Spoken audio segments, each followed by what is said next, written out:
दोस्तों, स्वागत है आप सभी का हमारे YouTube चैनल झारखंड अड्डा में। तो चलिए शुरू करते हैं आज का टॉपिक, झारखंड के प्रमुख नृत्य। ठीक है, तो झारखंड के जो प्रमुख नृत्य है उसमें सबसे पहले हम जानने का प्रयास करते हैं कि झारखंड के कौन कौन से ऐसे नृत्य हैं जो पुरुष प्रधान नृत्य हैं। ठीक है, तो देखिए सबसे पहला नृत्य है छऊ। छऊ नृत्य जो झारखंड का सबसे प्रचलित नृत्य है, यह राष्ट्रीय और अंतर्राष्ट्रीय ख्याति प्राप्त है। इस नृत्य को इसमें मुखौटा धारण किया जाता है और ये सरायकेला क्षेत्र में सबसे अधिक प्रसिद्ध है। ठीक है, इसके बारे में फिर डिटेल में हम आगे पढ़ेंगे। तो छऊ नृत्य पुरुष प्रधान नृत्य है। फिर देखिए पाइका नृत्य। ये पाइका नृत्य क्या होता है कि सैनिक वेशभूषा धारण करके यह नृत्य किया जाता है। यह भी नृत्य पुरुष प्रधान नृत्य है। ठीक है, फिर एक कठोरवा नृत्य। ठीक है, तो कठोरवा पुरुष मुखौटा पहनकर नृत्य करते हैं। तो झारखंड के दो नृत्य ऐसे हैं जिसमें पुरुष मुखौटा पहनकर नृत्य करते हैं। एक है कठोरवा नृत्य और दूसरा है छऊ नृत्य। ये दोनों में मुखौटा पहना जाता है। अब देखिए नेटुआ नृत्य। ये नेटुआ जो नृत्य है इसमें पुरुष क्या है, स्त्री वेश धारण करके नृत्य करते हैं। तो देखिए अभी यहाँ ये जान लीजिए कि नेटुआ जो है वो पुरुष स्त्री वेश धारण करके नृत्य करते हैं और कठोरवा नृत्य पुरुष मुखौटा पहनकर नृत्य करते हैं। उसके बाद छऊ और पाइका के बारे में डिटेल से हम आगे जानते हैं। ठीक है, तो पुरुष प्रधान नृत्य कौन से हो गए, एक छऊ नृत्य, दूसरा पाइका नृत्य, तीसरा कठोरवा नृत्य और चौथा नेटुआ नृत्य। तो इसके ट्रिक है, देखिए छपनक। छपनक का अर्थ हो गया छा से छऊ, पा से पाइका, का से कठोरवा और ना से नेटुआ। ये चारों नृत्य आपका छपनक में आ गया जो पुरुष प्रधान नृत्य है। अब देखिए हम छऊ नृत्य के बारे में डिटेल से जानने का प्रयास करते हैं क्योंकि यह झारखंड का सबसे प्रसिद्ध नृत्य है और इसे राष्ट्रीय अंतर्राष्ट्रीय ख्याति प्राप्त है। ठीक है, तो देखिए ये छऊ नृत्य है। इसमें देखिए पुरुष जो है मुखौटा पहने हुए हैं और नृत्य कर रहे हैं। ठीक है, तो चलिए शुरू करते हैं। देखिए छऊ नृत्य जो है इसका जन्म स्थल सरायकेला क्षेत्र को माना जाता है। जो सरायकेला खरसावां क्षेत्र है उसमें इस छऊ नृत्य का जन्म हुआ। ठीक है, देखिए सरायकेला से यह नृत्य मयूरभंज जो उड़ीसा में है और पुरुलिया पश्चिम बंगाल में फैला। अर्थात इस छऊ नृत्य की 3 शैलियाँ हैं, जहाँ इसका जन्म हुआ अर्थात सरायकेला शैली, दूसरा मयूरभंज शैली जो उड़ीसा में है और तीसरा पुरुलिया शैली जो पश्चिम बंगाल में है। तो इनकी 3 शैलियाँ आप लोगों ने जाना, सरायकेला, मयूरभंज और पुरुलिया। ये 3 क्षेत्रों में फेमस है, लेकिन जन्म स्थान इसका सरायकेला खरसावां है। देखिए यह पुरुष प्रधान नृत्य है जिसमें मुखौटा पहनकर नृत्य किया जाता है। ठीक है, तो 2 नृत्य ऐसे हैं झारखंड में जिसमें मुखौटा पहना जाता है, एक छऊ नृत्य और एक कठोरवा नृत्य। देखिए यह जो नृत्य है इस नृत्य को विदेश में सबसे पहले विदेश यूरोप में सर्वप्रथम प्रदर्शन 1938 ईस्वी में हुआ। तो 1938 ईस्वी में जो सरायकेला के राजकुमार है सुधेंद्र नारायण सिंह ने करवाया। अर्थात सुधेंद्र नारायण सिंह ने इस नृत्य का प्रदर्शन 1938 ईस्वी में सबसे पहले यूरोप में अर्थात विदेश में करवाया। ठीक है, अपनी विशिष्ट शैली के कारण यह झारखंड का सबसे प्रचलित लोक नृत्य है। आपसे पूछा जाए कि झारखंड का सबसे प्रचलित नृत्य कौन सा है, तो छऊ नृत्य। साथ ही साथ इसे राष्ट्रीय और अंतर्राष्ट्रीय ख्याति प्राप्त है। ठीक है, इस नृत्य की 2 धाराएं हैं। एक है हथियार धारा जो वीर रस में किया जाता है और दूसरा है काली भंग धारा जो श्रृंगार रस में किया जाता है। तो इस नृत्य की 2 धाराएं हैं, एक हथियार धारा जो वीर रस में किया जाता है और एक काली भंग धारा जो श्रृंगार रस में किया जाता है।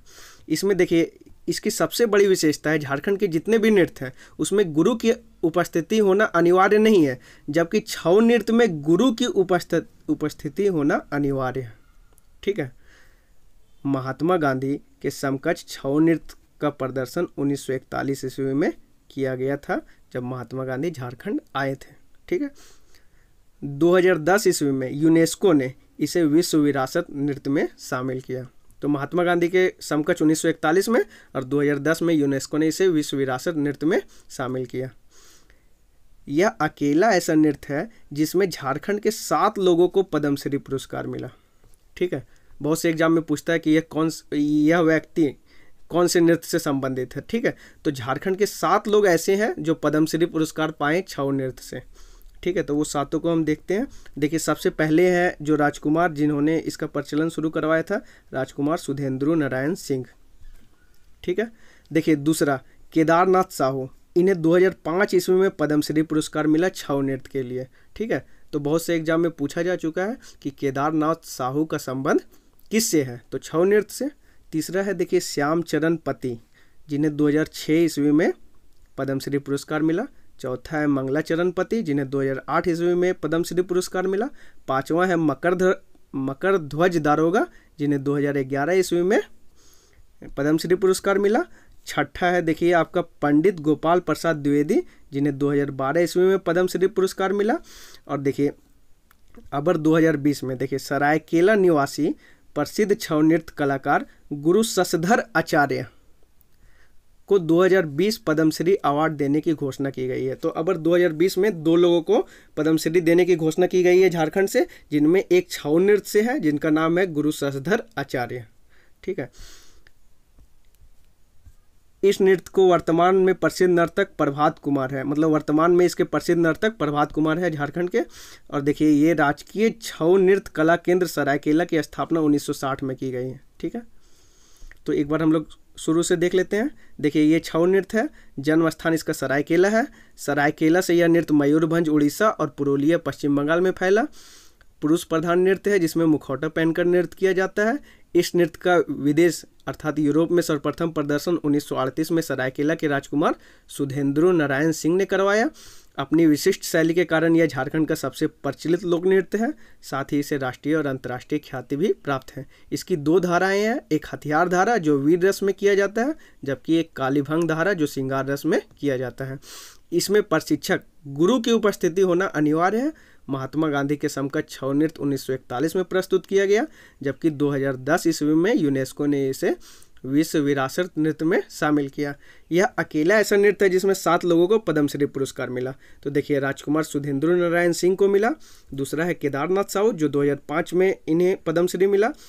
श्यामचरण पति 2006, मंगलाचरण पति 2008, मकर ध्वज दारोगा 2011, पंडित गोपाल प्रसाद द्विवेदी 2012, सरायकेला निवासी जो प्रसिद्ध छऊ नृत्य कलाकार गुरु शशधर आचार्य, जिन्हें 2020 का पद्मश्री अवार्ड देने की घोषणा की गई है। अभी वर्तमान में छऊ नृत्य के प्रसिद्ध नर्तक है प्रभात कुमार। और राजकीय छऊ नृत्य कला केंद्र सरायकेला की स्थापना 1960 में की गई। देखिए अब हम देखते हैं पाइका नृत्य। ठीक है, तो जो पाइका नृत्य है इसमें जो पुरुष होते हैं वो सैनिक वेशभूषा धारण करके एक हाथ में तलवार और दूसरे हाथ में ढाल लेकर नृत्य करते हैं, वही पाइका नृत्य कहलाता है। ठीक है, तो देखिए यह पुरुष प्रधान नृत्य है। इसमें क्या है, नर्तक जो होते हैं वो सैनिक वेश धारण करके एक हाथ में तलवार और दूसरे हाथ में शील्ड लेकर नृत्य करते हैं। अर्थात इस नृत्य में मार्शल आर्ट तकनीक का समायोजन है। ठीक है, इसमें जो नर्तक हैं देखिए रंग बिरंगी झिलमिलाती कलगी लगी मोर पंख लगी पगड़ी और टोपी पहनते हैं। देखिए यहाँ पे देखिए इन लोग मोर का पंख है और पगड़ी पहने हुए हैं। तो ये एग्जाम में पूछा भी जा चुका है ये क्वेश्चन कि किस नृत्य में जो नर्तक होते हैं वो मोर की पंख लगी हुई पगड़ी पहनते हैं। ठीक है, तो पाइका नृत्य। अब देखिए अशोक कच्छप का संबंध पाइका नृत्य से है। ठीक है, और देखिए रूस में आयोजित भारत महोत्सव में डॉक्टर रामदयाल मुंडा ने पाइका नृत्य की टीम को लेकर गए थे। ठीक है, तो देख लीजिए ये है पाइका नृत्य, पुरुष प्रधान नृत्य है। इसमें नर्तक क्या है, सैनिक वेश धारण करके हाथ में तलवार और दूसरे हाथ में शील्ड लेकर नृत्य करते हैं, अर्थात मार्शल आर्ट तकनीक्स का समायोजन है इसमें नर्तक रंग बिरंगी झिलमिलाती कलगी लगी मोर पंख लगी पगड़ी टोपी पहनते हैं। अशोक कच्छप का संबंध पाइका नृत्य से है। रूस में आयोजित भारत महोत्सव में डॉक्टर रामदयाल मुंडा ने पाइका टीम को ही लेकर गए थे। अब देखिए कुछ जो नृत्य है उरांव जनजाति में प्रमुख है, उस नृत्य को हम जानने का प्रयास करते हैं कि कौन कौन से नृत्य ऐसे हैं जो उरांव जनजाति में प्रमुख है। ठीक है, तो सबसे पहला जो उरांव जनजाति का प्रमुख नृत्य है वो है जदुर नृत्य। ठीक है, देखिए ये जदुर नृत्य है, ये महिला प्रधान नृत्य है। ठीक है, ये जदुर नृत्य, महिलाएं देखिए लाल साड़ी पहनकर नृत्य कर रही है घेरा बनाकर। तो देखिए इस नृत्य को निरसुसंको भी कहा जाता है, अर्थात जदुर नृत्य को निरसुसंको नृत्य भी कहा जाता है। उरांव जनजाति में प्रचलित यह नृत्य है। देखिए फागुन सिंगबोंगा पर्व से सरहुल चैत तक चलने वाला यह नृत्य है, अर्थात फागुन से प्रारंभ होकर चैत तक यह नृत्य चलता है। स्त्री प्रधान नृत्य है, ठीक है। और इसमें क्या है कि इसमें लय ताल के साथ वृत्ताकार पथ पर महिलाएं दौड़ते हुए नृत्य करती हैं, ठीक है। तो जदुर नृत्य उरांव जनजाति में बहुत ही प्रचलित है। देखिए महिलाएं, इस नृत्य को नीर सुशंको भी कहा जाता है। उरांव जनजाति में प्रचलित नृत्य है। फागुन से चैत तक चलने वाला यह नृत्य है। स्त्री प्रधान नृत्य है और इसमें क्या है, लय ताल के साथ वृत्ताकार पथ पर महिलाएं दौड़ते हुए नृत्य करती है, जदुर नृत्य, ठीक है। अब देखिए कर्मा नृत्य, ये भी उरांव जनजाति में बहुत ही ज़्यादा प्रचलित है। वैसे झारखंड की सभी जनजातियाँ कर्मा नृत्य को करती हैं, लेकिन उरांव जनजाति में ज़्यादा प्रचलित है। तो देखिए उरांव, अब देखिए कर्मा जो पर्व के अवसर पर किया जाने वाला नृत्य कर्मा नृत्य के नाम से जाना जाता है। यह पर्व आषाढ़ मास से प्रारंभ होकर सोहराय पर्व कार्तिक तक चलता है, ठीक है। मतलब यह जो नृत्य है वो आषाढ़ मास से ही प्रारंभ होकर सोहराय मतलब कार्तिक तक चलने वाला यह नृत्य है, ठीक है। अर्थात वर्षा ऋतु के प्रारंभ होने से वर्षा ऋतु के खत्म होने तक यह नृत्य चलता है। नृत्य में देखिए ये क्वेश्चन पूछा जा चुका है कि 8 पुरुष और 8 स्त्रियां भाग लेती हैं, ठीक है। इस नृत्य में 8 पुरुष और 8 स्त्रियां भाग लेती है। कर्मा नृत्य में गाए जाने वाला गीत लवसा गीत होता है, जिस कारण इस नृत्य का नाम लवसा नृत्य पड़ गया, ठीक है। तो ये देखिए कर्मा नृत्य, कर्मा पर्व के अवसर पर किया जाने वाला नृत्य कर्मा नृत्य। यह पर्व मतलब यह नृत्य जो है आषाढ़ मास से शुरू होकर कार्तिक माह तक चलता है। इसमें 8 पुरुष और 8 स्त्रियां भाग लेती है। कर्मा नृत्य में गाए जाने वाला गीत लवसा गीत होता है, जिस कारण इस नृत्य का नाम लवसा नृत्य पड़ गया, ठीक है। अब देखिए जतरा, तो जतरा जो होता है यह उरांव जनजाति में प्रचलित नृत्य है। इसमें स्त्री पुरुष हाथ पकड़कर नृत्य करते हैं। तो हम लोगों ने 3 नृत्य देखा जो उरांव जनजाति में बहुत ही प्रचलित है। एक जदुर नृत्य, दूसरा है कर्मा नृत्य और तीसरा है जतरा नृत्य। ये तीनों जो नृत्य है उरांव जनजाति में प्रचलित हैं। अब देखिए संथाल जनजाति के कुछ प्रमुख नृत्य, ठीक है।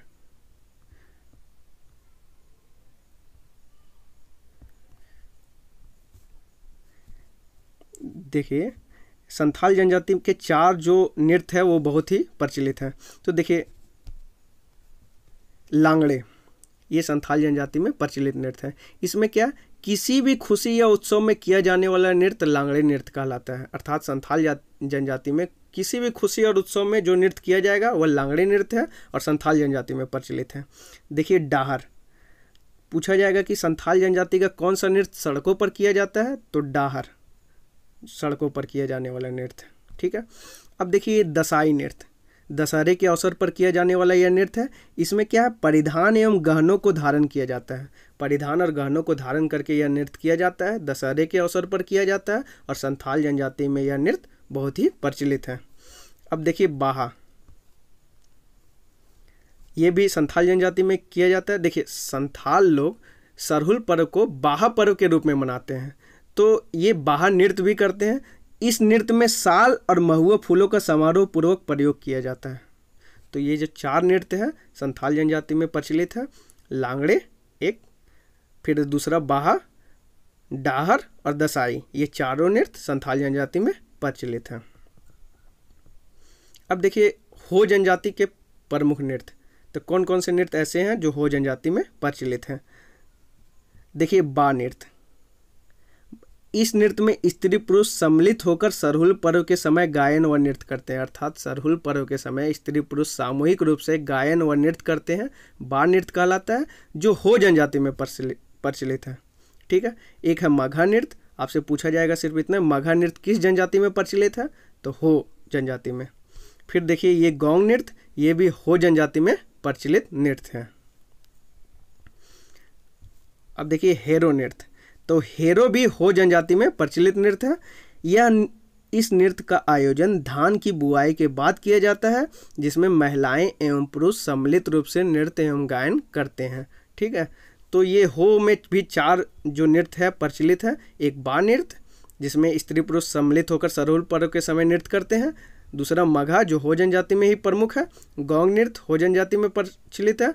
और हेरो नृत्य, जो क्या धान बुआई के बाद किया जाने वाला महिलाएं और पुरुषों का सम्मिलित रूप से नृत्य है, हो जनजाति में परिचालित है। ठीक है, तो 4 नृत्य ये हो गए हो जनजाति का।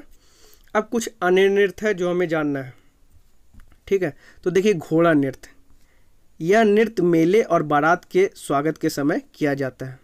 इस नृत्य के दौरान नर्तक बिना पैर के घोड़े की आकृति बनाकर नृत्य करते हैं। ठीक है, तो इसमें जनरली ये पूछा जाएगा कि पंडित दुर्गानाथ राय किस नृत्य से संबंधित है, तो पंडित दुर्गानाथ राय घोड़ा नृत्य से संबंधित है। तो घोड़ा नृत्य क्या है कि मेले और बारात में किया जाने वाला नृत्य। इसमें क्या है, नर्तक बिना पैर के घोड़े की आकृति बनाकर नृत्य करते हैं और पंडित दुर्गानाथ राय घोड़ा नृत्य से संबंधित है। अब देखिए झूमर नृत्य, या इसी को करिया झूमर बोला जाता है, तो ये स्त्री प्रधान नृत्य है। ठीक है, झूमर या करिया झूमर स्त्री प्रधान नृत्य है। यह नृत्य फसल कटाई के अवसर पर किया जाता है। ये क्वेश्चन एग्जाम में पूछा जा चुका है कि कौन सा नृत्य फसल कटाई के अवसर पर किया जाता है, तो झूमर, करिया झूमर। महिलाएं घेरा बनाकर समूह में नृत्य करती हैं। ठीक है, तो झूमर में क्या देखा हमने, स्त्री प्रधान नृत्य है, फसल कटाई के बाद किया जाने वाला नृत्य है, और महिलाएं घेरा बनाकर समूह में नृत्य करती हैं। अब देखिए अग्नि नृत्य, अर्थात यह एक धार्मिक नृत्य है। ठीक है, इस नृत्य के द्वारा सील की पूजा की जाती है, अर्थात महादेव की पूजा की जाती है, और यह नृत्य मंडप पूजा के अवसर पर किया जाता है। तो अग्नि नृत्य धार्मिक नृत्य है, इसमें सील की पूजा की जाती है और मंडप पूजा के अवसर पर यह नृत्य किया जाता है। अब देखिए ये भादुरिया नृत्य, भादो महीने में किया जाने वाला नृत्य भादुरिया नृत्य के नाम से जाना जाता है। इस नृत्य के अवसर पर देखिए मछुआ महोत्सव, जब यह नृत्य जब समाप्त होता है उसके बाद मछुआ महोत्सव का आयोजन किया जाता है। तो आपसे पूछा जाए कि किस नृत्य के दौरान मछुआ महोत्सव का आयोजन किया जाता है, तो भादुरिया नृत्य। वीरभूम और पुरुलिया में इसका व्यापक प्रचलन है इस नृत्य का। ठीक है, तो भादुरिया नृत्य भादो महीने में किया जाने वाला नृत्य, और इस नृत्य के अवसर पर मछुआ महोत्सव का आयोजन किया जाता है। वीरभूम और पुरुलिया में इसका व्यापक प्रचलन है। अब देखिए कली, इसी को नचनी बोला जाता है या इसी को खिलाड़ी नृत्य बोला जाता है, तीनों एक ही नाम है। ठीक, कली, नचनी या खिलाड़ी नृत्य, यह एक पेशेवर नृत्य है जिसमें जो नर्तकी है भरपूर श्रृंगार किए हुए रहती है। ठीक है, इस नृत्य में राधा कृष्ण प्रसंगों के गीतों की प्रस्तुति की प्रमुखता होती है। तो आपसे पूछा जाए कली, नचनी या खिलाड़ी नृत्य कौन सा नृत्य है, तो यह एक पेशेवर नृत्य है जिसमें नर्तकी भरपूर श्रृंगार किए हुए रहती है और राधा कृष्ण के प्रसंगों के साथ नृत्य प्रस्तुत करती है। ठीक है, अब देखिए सोहराय नृत्य। ठीक है, तो सोहराय नृत्य, यह नृत्य पालतू पशुओं के लिए किया जाता है जिसमें गौशाला में पूजा की जाती है। नृत्य के दौरान महिलाएं चुमावड़ी गीत गाएगी जबकि पुरुष गांव जमाव गीत गाते हैं। तो सोहराय गीत मतलब सोहराय नृत्य पालतू पशुओं के लिए किया जाने वाला नृत्य है। नृत्य के दौरान महिलाएं चुमावड़ी गीत गाएगी जबकि पुरुष गांव जमाव गीत गाकर नाचते हैं। अब देखिए एक है जपी नृत्य, इसे शिकार नृत्य कहा जाता है। ठीक है, यह सरहुल पर चैत से प्रारंभ होकर आषाढ़ तक चलने वाला नृत्य है, अर्थात चैत से प्रारंभ होता है और आषाढ़ तक चलता है। तो जपी शिकार नृत्य। देखिए डोमकच, स्त्रियों द्वारा दूल्हे के बारात जाने के बाद उसके घर में किया जाने वाला नृत्य डोमकच नृत्य है, अर्थात विवाह के समय किया जाने वाला नृत्य डोमकच नृत्य कहलाता है। एक बार हम लोग यहाँ से फिर देख लेते हैं एक बार। घोड़ा नृत्य, घोड़ा नृत्य क्या है कि मेले बारात में किया जाता है, घोड़े की आकृति बनाकर नृत्य किया जाता है और पंडित दुर्गानाथ राय घोड़ा नृत्य से संबंधित है।